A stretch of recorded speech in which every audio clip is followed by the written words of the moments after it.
చూడండి ఘాట్ రోడ్లో కార్నరింగ్ ఎంత బాగుందో, నాకైతే చాలా స్మూత్ ఎక్స్పీరియన్స్. ఓ కార్ ఒకటి ఆగిపోయినట్టుంది ఇక్కడ, ప్రాబ్లమే.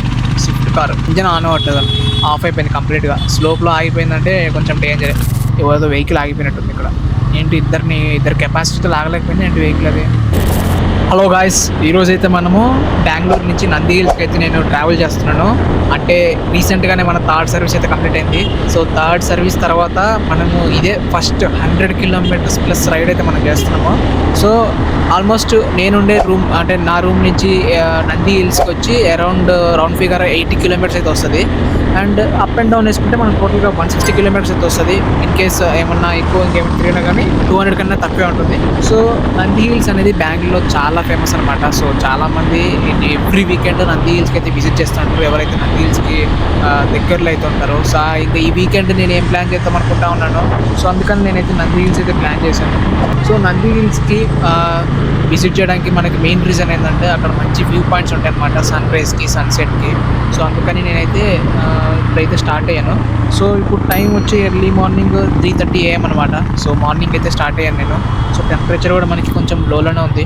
సో ఈ కంప్లీట్ ట్రిప్ని అయితే చూడండి. అండ్ ఫస్ట్ టైం అయితే నేను నైట్ రైడ్ అయితే రికార్డ్ చేస్తున్నాను. గోప్రోలో అయితే లో లైట్ అయితే ఆన్ చేశాను. క్వాలిటీ ఎలా వస్తుందో నాకు కూడా తెలీదు, ఎడిటింగ్ చేసేటప్పుడు నాకు తెలుస్తుంది. సో మీరు కూడా ఒకసారి క్వాలిటీ ఎలా ఉందో నైట్ రైడ్ ఒకసారి కామెంట్ అయితే చేయండి. సో ఇప్పుడు మనం జస్ట్ వెళ్ళడానికి ఒక 90 కిలోమీటర్స్ అయితే డ్రైవ్ చేస్తాం కాబట్టి సో మనకైతే ఇంజన్ హీటింగ్ అయితే రాదు నాకు తెలిసి. సో అలాగే మనకి టెంపరేచర్ కూడా కూల్గా ఉంది కదా, సో మనకైతే ఎలాంటి ఇష్యూస్ అయితే రాదు హీటింగ్ ఇంజిన్ కూడా. సో ఇన్ కేస్ ఎవరైనా బెంగళూరులో ఉంటే మాత్రం నంది హిల్స్ మాత్రం అస్సలు మిస్ చేయకండి. ఎందుకంటే ఇక్కడ మనం ఎక్స్పీరియన్స్ చేయడానికి, ఇన్ కేస్ ఒకవేళ మీకు బైక్ రైడింగ్ అయితే ఎక్స్పీరియన్స్ చేయాలనుకుంటే మంచి ఘాట్ రోడ్ ఎక్స్పీరియన్స్ అయితే మీరు చేయొచ్చు. సో అందుకని నేను అయితే రికమెండ్ చేస్తున్నాను. సో ఇప్పుడైతే నేను నైట్ వ్యూని అయితే నేను ఇప్పుడు రికార్డింగ్ స్టాప్ చేసి కొంచెం లైటింగ్ వచ్చాక నేనైతే మళ్ళీ గోప్రోని అయితే వీడియో రికార్డింగ్ అయితే రెజ్యూమ్ చేస్తున్నాను. ఎందుకంటే కొంచెం లో లైటింగ్లో మేబీ మీకు విజువల్స్ అంత మంచిగా రికార్డ్ కాకపోవచ్చు. సో అందుకని నేనైతే కొంచెం డే లైటింగ్ వచ్చిన తర్వాత మళ్ళీ రెజ్యూమ్ అయితే చేస్తాను. సో ఫైనల్గా నేనైతే నంది హిల్స్ దగ్గరికి రీచ్ అయిపోయాను. సో ఇక్కడైతే నేను అరౌండ్ 5:30కి అయితే రీచ్ అయ్యాను ఇక్కడికి. ఆల్మోస్ట్ చాలా మంది అయితే వెయిట్ చేస్తున్నారు. సో ఇంకా నేనైతే కొంచెం వెనకే ఉండాల్సి వచ్చింది. సో అందుకే చెప్తున్నాను, మేబీ ఈరోజు నేను మిస్ అవ్వచ్చు సన్ రైజ్ అయితే, ఎందుకంటే నేను కొంచెం వెనకున్నా కాబట్టి నాకన్నా ముందు చాలా మంది వచ్చి అయితే వెయిట్ చేస్తున్నారు. సో ఇప్పుడు నంది హిల్స్ గేట్ అయితే ఓపెన్ చేశారు, పార్కింగ్ అండ్ మనకైతే ఎంట్రీ టికెట్ ఉంటుంది. సో ప్రీవియస్గా ఇంతకుముందు నేను నంది హిల్స్కి వచ్చినప్పుడు ఏమైందంటే పైన తీసుకోవాల్సి వచ్చేది, పైన చాలా క్రౌడ్ అయితే ఉండిపోయింది అనమాట. సో ఇప్పుడు చాలా సింప్లిఫై చేశారు.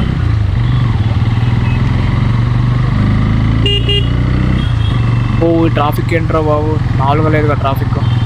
కార్కి అయితే ఓన్లీ సింగిల్ లైన్, బైక్స్ అయితే అలానే వెళ్ళిపోవచ్చు. వాళ్ళకంటూ కొన్ని రూల్స్ ఉంటాయి, ఘాట్ రోడ్ కదా. సో 4-వీలర్ మాత్రం కొంచెం జాగ్రత్తగా డ్రైవ్ చేయాలి. బైక్ అయితే అంతగా ఏమంతా ఉండదు కాబట్టి మేబీ ఎట్లా అంటే వెళ్ళిపోవచ్చు అని చెప్పి వాళ్ళు కూడా బైక్స్ కొంచెం లైట్ తీసుకుంటున్నారు. 4-వీలర్స్ మాత్రమే ఒక లైన్ ఫాలో అయ్యి పంపిస్తున్నారు అనమాట.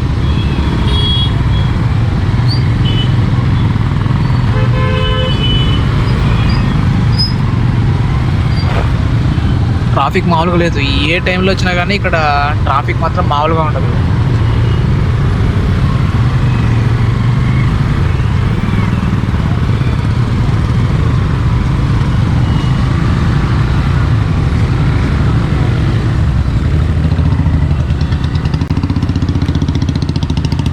ఫైనల్గా ట్రాఫిక్ నుంచి అయితే తప్పించుకున్నాం. సో చూడండి ఎంత క్రౌడ్ అయితే ఉందో, ఒక్కొక్కరు డిఫరెంట్ బైక్స్ అయితే వేసుకొని వాళ్ళైతే ఎక్స్పీరియన్స్ చేస్తున్నారు. సో నేను కూడా మంచిగా అయితే ఎక్స్పీరియన్స్ చేస్తున్నాను ఈ ఘాట్ రోడ్ని.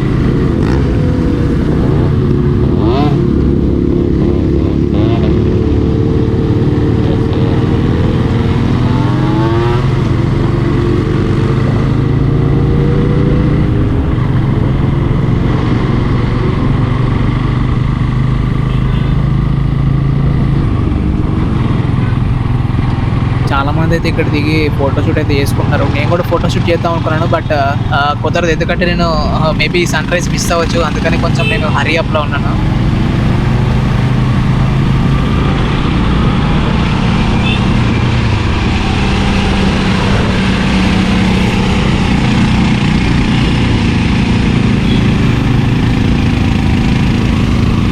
కొంచెం సైడ్ వచ్చిందంటే మనం వెళ్ళిపోవచ్చు ఇక్కడ నుంచి. ట్రాఫిక్ జామ్ అయినప్పుడే ఓ కార్ ఒకటి ఆగిపోయినట్టుంది ఇక్కడ, ప్రాబ్లమే. స్విఫ్ట్ కార్ ఇంజన్ ఆన్ అవ్వట్లేదు. ఆఫ్ అయిపోయింది కంప్లీట్గా. స్లోప్లో ఆగిపోయిందంటే కొంచెం డేంజరే.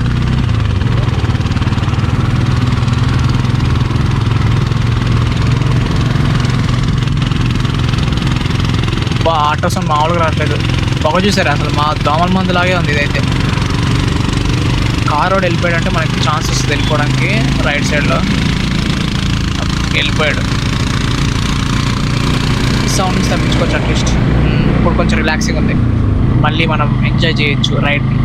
సో మనకి ఇప్పుడు N160 ఎక్స్పీరియన్స్ గురించి మాట్లాడితే ఘాట్ రోడ్లో నేనైతే లో గేర్లోనే పోతున్నాను. అంటే మనకి సెకండ్ గేర్లో కూడా మంచి పికప్ అయితే ఉంటుంది. మరీ ఫస్ట్ గేర్ వేయాల్సిన అవసరం లేదు. ఈవెన్ సెకండ్ గేర్లో కూడా మంచి పికప్ అయితే వస్తుంది. సో అదొకటి నేనైతే చెప్పగలను. స్మూత్ రైడింగ్ ఉంది. ఈవెన్ కొంచెం అప్ హిల్ అయినా కానీ. ఏదో వెహికల్ ఆగిపోయినట్టుంది ఇక్కడ. ఏంటి ఇద్దరు కెపాసిటీతో లాగలేకపోయింది ఏంటి వెహికల్ అది. ఎంత అప్ హిల్ అయినా కానీ నేను గేర్ డౌన్ చేసి గేర్ అప్ చేసుకొని మనకైతే చాలా స్మూత్గా అయితే రైడ్ అవుతుంది అప్ హిల్కి. సో లాస్ట్లో మనకైతే డౌన్ హిల్ కూడా చేస్తున్నాను రైడ్. దాన్ని మాత్రం మిస్ అవ్వకండి, ఖచ్చితంగా అదైతే చూడండి. పర్లేదు, ట్రాఫిక్ తక్కువగానే ఉంది. పైన ఇంకా జనాలు ఎలా ఉన్నారో తెలియదు కానీ ట్రాఫిక్ పర్లేదు. క్లైమేట్ అయితే చాలా బాగుంది, కొంచెం కూల్గా చాలా బాగుంది. రైట్ సైడ్లో కార్ వస్తుందా?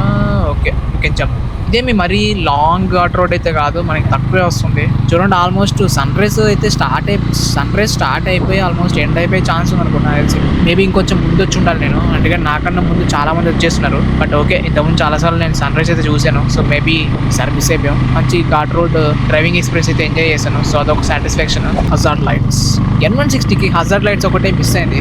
చూడండి మామూలుగా చిన్న వెహికల్స్ కూడా చాలా వరకు ఈ మధ్య హజార్డ్ లైట్స్ వస్తున్నాయి. అంటే ఇప్పుడు హీరో చూసారంటే హీరో ఎక్స్ట్రీమ్ అది 125cc మనకైతే హజార్డ్ లైట్స్ ఇచ్చేసాడు. బట్ N160కి అయితే హజార్డ్ లైట్స్ ఇవ్వలేదు.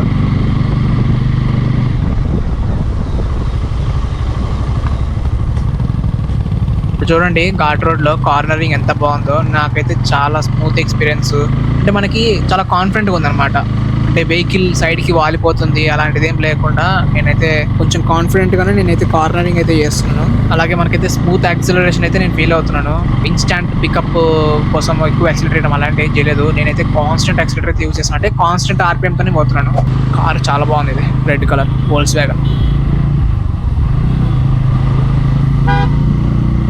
సో ఫైనల్గా మనమైతే రీచ్ అయిపోయాము పైకి. సో ఆ పిల్ అయితే కంప్లీట్ అయిపోయింది. సో ఇక్కడ ఇంకా మనం పార్కింగ్ చేసి జస్ట్ సన్ రైజ్ అయితే మిస్ అయిపోయి ఉంటాం. జస్ట్ కాసేపు అక్కడ వ్యూ పాయింట్ దగ్గర కూర్చొని కొంచెం నేచర్ ఎంజాయ్ చేసేసి అయితే మనం అయితే వచ్చేద్దాం.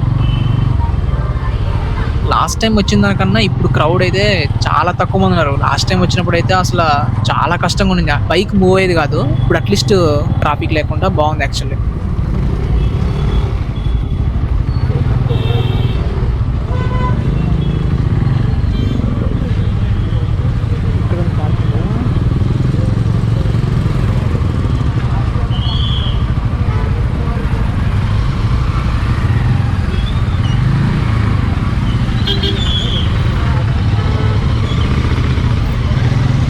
పార్కింగ్ ఆ వైపు అనుకుంటా.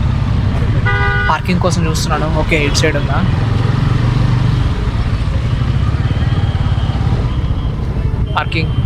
పార్కింగ్ లోపలికంట. ఇక్కడైతే మన వెహికల్ని అయితే మనం పార్క్ చేసి అయితే మనం అయితే వెళ్ళిపోదాం.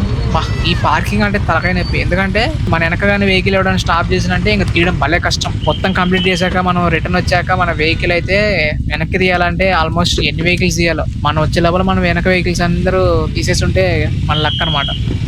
సో ఎనీవే ఫైనల్గా సన్ రైజ్ అయితే మిస్ అయిపోయాం. No problem. లాస్ట్ టైంతో పోల్చుకుంటే జనాలు చాలా తక్కువ మంది అయితే ఉన్నారు. అందరూ వ్యూ పాయింట్ అయితే ఎంజాయ్ చేస్తున్నారు. నేను కూడా వ్యూ పాయింట్ అయితే కాసేపు ఎంజాయ్ చేసి బ్రేక్ఫాస్ట్ అయితే కంప్లీట్ చేశాను. ఇక్కడ కాస్ట్ మామూలుగా లేదు. ఈ వాటర్ బాటిల్ గ్లాస్ది 50 రూపీస్ ఆల్మోస్ట్. వాటిలో ఇంకా టిఫిన్ అర్థం చేసుకుని నేనైతే జస్ట్ మ్యాగీ అయితే కంప్లీట్ చేశాను. సో చూడండి పార్కింగ్ చూసారా ఎంత మంది అయితే వచ్చారు. లక్కీలీ మనం పార్క్ చేసిన దగ్గర అయితే మన చుట్టూ అరౌండ్ బైక్స్ అయితే లేవు. సో మనం అయితే రిలాక్సేషన్ గా బైక్ అయితే తీసేయచ్చు బయటికి. మనం రిటర్న్ అయితే స్టార్ట్ అయిపోదాం.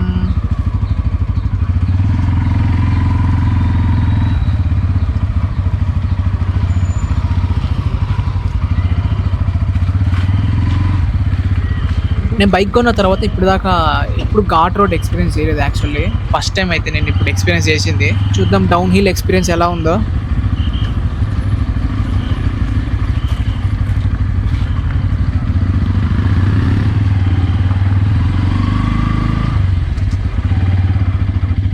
సైడ్ సైడ్ చాచా సైడ్.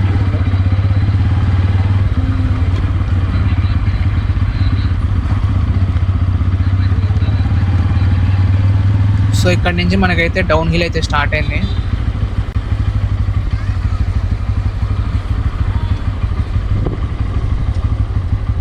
కార్ను దాటేద్దాం మనం ఫస్ట్ అయితే.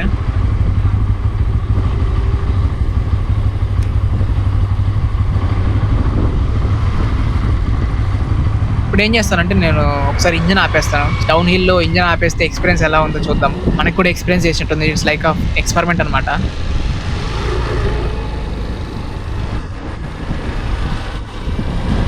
ఇంజన్ అయితే వెళ్ళిపోతుంది. వెహికల్ న్యూట్రల్లో ఉంది కదా, సైలెంట్గా వెళ్ళిపోతుంది. జస్ట్ బ్రేక్స్ అయితే అప్లై చేస్తున్నాను. సో నేనైతే ఇది రికమెండ్ చేయను. నేను ఇది జస్ట్ ఎక్స్పెరిమెంటల్ పర్పస్ మాత్రమే నేనైతే ఇంజన్ ఆఫ్ చేశాను. మీరైతే ఆఫ్ చేయకండి. ఎందుకంటే మనం ఇంజన్ ఆఫ్ చేసినప్పుడు మన ఎంత స్పీడ్ పోతున్నామో తెలియదు. సో మన స్పీడ్ మనం చెక్ చేసుకోవడం, అందుకని నేనైతే రికమెండ్ చేయను. ఇంత ముందంటే మనకి అనలాగ్ అయితే ఉండేది. సో అనలాగ్లో ఏంటంటే మనకి ఇంజన్ అవసరం లేదు. ఈ వీల్ తిరగగానే స్పీడ్ ఇంక్రీజ్ అయ్యి మనకి ఎగ్జాక్ట్ స్పీడ్ అయితే చూపించేది. డిజిటల్ వచ్చేసింది కదా. సో ఖచ్చితంగా మనకైతే డాష్ బోర్డ్కి అయితే పవర్ అయితే ఇవ్వాలి. అండ్ అలా అని చెప్పి డాష్ బోర్డ్ పవర్ ఇచ్చేసి మీరు సైలెంట్గా వెళ్ళిపోయారంటే అది కూడా డ్యామేజ్ చేస్తుంది. ఎందుకంటే ఇంజన్ రన్నింగ్లో నేనప్పుడు డాష్ బోర్డ్ కంటిన్యూగా ఆన్లో ఉండడం వల్ల బ్యాటరీ మీద కొంచెం ఎఫెక్ట్ పడుతుంది. సో అది నేనైతే రికమెండ్ చేయను. సో నేను జస్ట్ ఎక్స్పెరిమెంటల్ పర్పస్ కాబట్టి ఇప్పుడైతే నేను చేసి చూపిస్తున్నాను. అండ్ అలాగే మనకి దీంట్లో కొన్ని సెన్సర్స్ ఉంటాయి, ఏబిఎస్ మోడ్స్ ఇవన్నీ. సో మనం ఇంజన్ ఆఫ్ చేసినప్పుడు అవన్నీ ఆఫ్లైన్ వెళ్ళిపోతాయి. ఎలాంటి సెన్సర్స్ అయితే పనిచేయవు మనకి. సో ఫైనల్గా మళ్ళీ నేనైతే ఆన్ చేస్తున్నాను.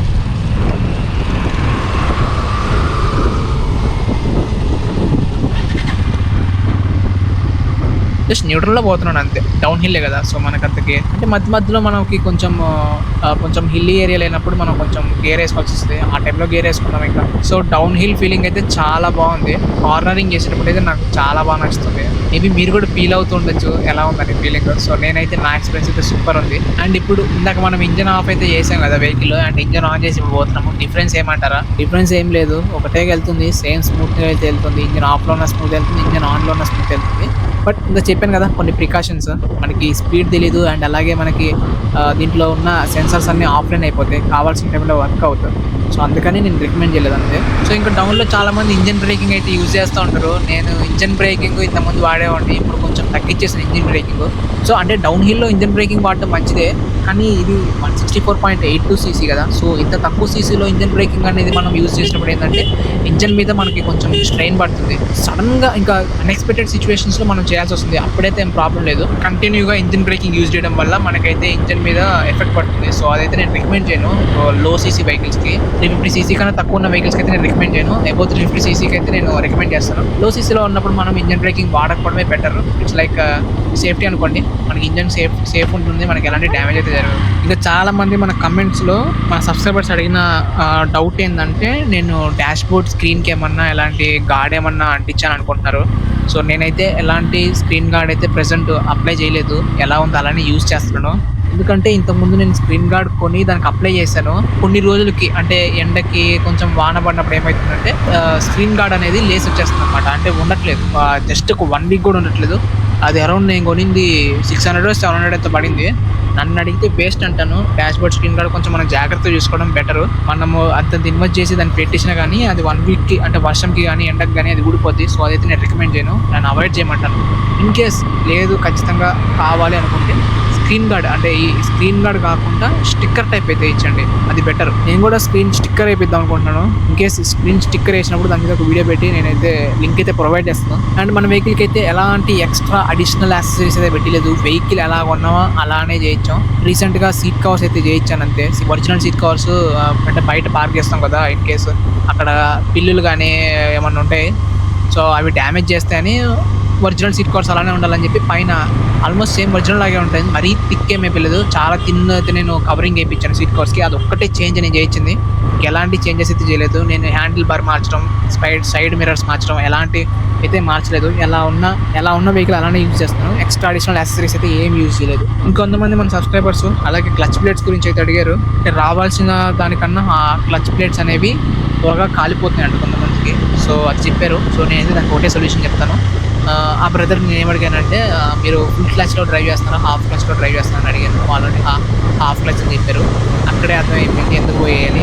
సో మీరు కూడా హాఫ్ క్లచ్ డ్రైవింగ్ అంటే అది కొంచెం మానుకోండి. ఫుల్ క్లచ్ అంటే ట్రాఫిక్‌లో గానీ, ఎక్కడన్నా గేర్ షిఫ్టింగ్ అప్పుడు ఫుల్ క్లచ్ యూజ్ చేయండి. మన క్లచ్ ప్లేట్స్ ఎంత కాలం అయితే రావాలో అంతవరకైతే వస్తాయి. ఇన్ కేస్ హాఫ్ క్లచ్ మీద ఎక్కువ రెగ్యులర్‌గా డ్రైవ్ చేస్తుంటే ఖచ్చితంగా అవి డ్యామేజ్ అయ్యి త్వరగానే బర్న్ అయిపోవడానికి ఛాన్సెస్ ఉంటాయి. ఇంకా చాలామంది కామెంట్స్‌లో మనకి N160 చైన్ ఇష్యూస్ అయితే చెప్తున్నారు. అంటే రస్ట్ అవుతుంది అంటున్నారు.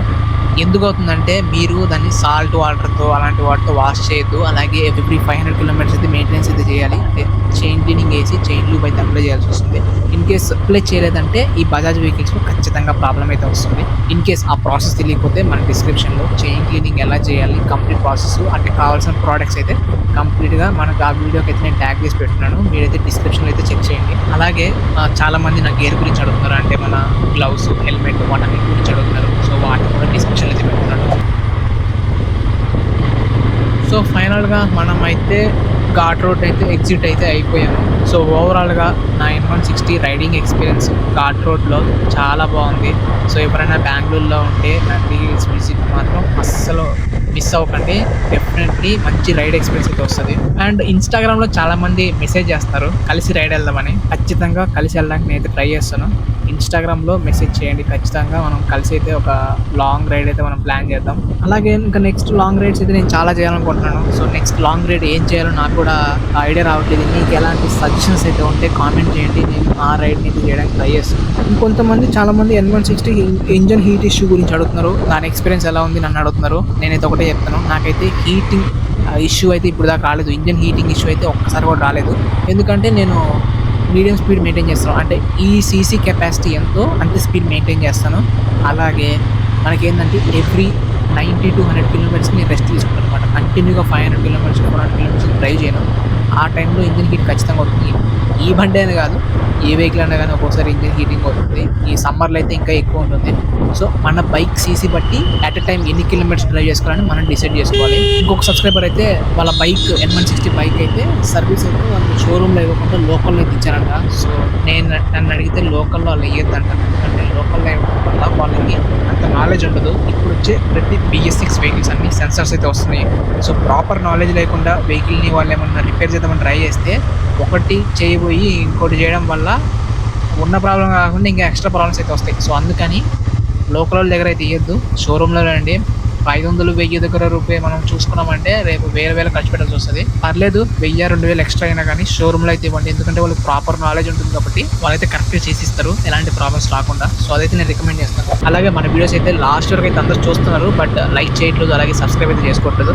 So please subscribe. అండ్ ఇంకోటి చాలామంది కామెంట్స్‌లో నా గేర్ గురించి అడుగుతారు. అంటే నేను యూజ్ చేసే riding gloves, jackets and camera and నేను యూజ్ చేసే హెల్మెట్ ప్రతి ఒక్క ప్రోడక్ట్ లింక్ అయితే డిస్క్రిప్షన్‌లో కూడా మెన్షన్ చేస్తున్నాను. సో చెక్ చేయండి అక్కడ. అలాగే ఇన్ కేస్ నా సర్వీస్ వీడియోస్ ఇక్కడ బిల్ ఎంత అయింది, ఏమేమి పార్ట్స్ ఏం చేసిన ప్రాసెస్ అని వీడియోస్ కూడా మన యూట్యూబ్ ఛానల్లో ఉన్నాయి. ఇన్ కేస్ ఆ వీడియోస్ నాకు మిస్ అయ్యింటే డిస్క్రిప్షన్లో ఉంది, అవి కూడా చెక్ చేయండి. సో ఈరోజుకి వీడియో అయితే సో సబ్స్క్రైబ్ చేసుకోకపోతే సబ్స్క్రైబ్ చేసుకోండి. అలాగే కామెంట్ చేయండి ఎనీ డౌట్స్ ఉంటే. అలాగే లైక్ చేసి హైప్ చేయండి వీడియోని.